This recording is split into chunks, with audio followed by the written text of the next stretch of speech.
सुरु खाना यो ओ भगवान भन्नेको चस्मा हो कि हेलो गाइस आज चाहिँ हामी दसैँको टिकाको अघिल्लो दिन पञ्चौली माथिको घरमा आएको एकदमै रमाइलो भइरहेछ यहाँ सबैजना आप लोग देख सकते हैं जंगल में ये मंगल सब कुछ तपाईहरुलाई अझै पनि म इन्जोय गर्न चाहन्छु विपिन हाई भन विपिन हाई भन के यो हैन एकछिन उठे कटेसी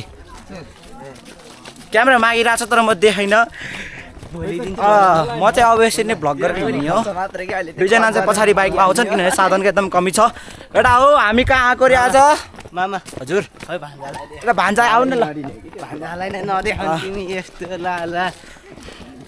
ए भगवान कोही छ नट राडा सिकेछ न यसबाट हैन उबाट चस्मा लगाएर भगवान ए यो हो अहिले खिच्छौ के अलि पछि खिच ल ल गाइस अहिले चाहिँ हामी चाहिँ कोर्टमा पुगेर पूजासुजा के अरे मन्दिर राउन्ड हानेर तल झर्दैछौँ अब यो दिन चाहिँ एकदमै रमाइलो हुन्छ जोस् गाउँमा भए पनि मान्छेको भिडभाड चाहिँ बेसरी नै हुन्छ गाइस रमाइलो छ भेनाश्री एकचोटि हाई भनिदिनु पर्यो हेलो हेलो ल यहाँ चाहिँ हाम्रो भेना अगाडि हाम्रा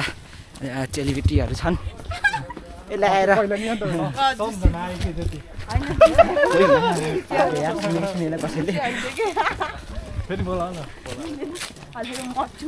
म चाहिँ ठ्याक्कै अब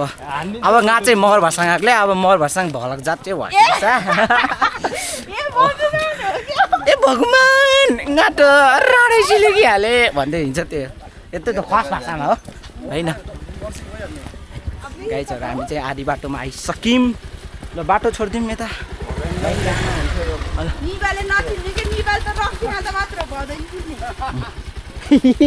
खतरा भनिदियो त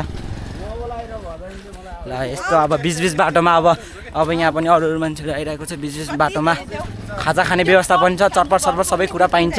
हेर यहाँ चाहिँ हल्का सानो मेला जस्तो लागिरहेको छ हाम्रो यो नाति बाजे भन्दैन गोरे भनिदिन्छ आजकल त पहिला बाजे भन्थ्यो हजुर यस्तो भइरहेको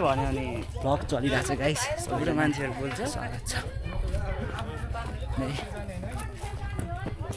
ल हाम्रो चाहिँ अगाडि केटाहरू छ जिबा ल दुई शब्द जाओस् चस्मा एकछिन उता पुगिसक्यो यो भ्लग बन्द गरेछ ल अर्को भयो गोरेबाजीको भ्लगमा होइन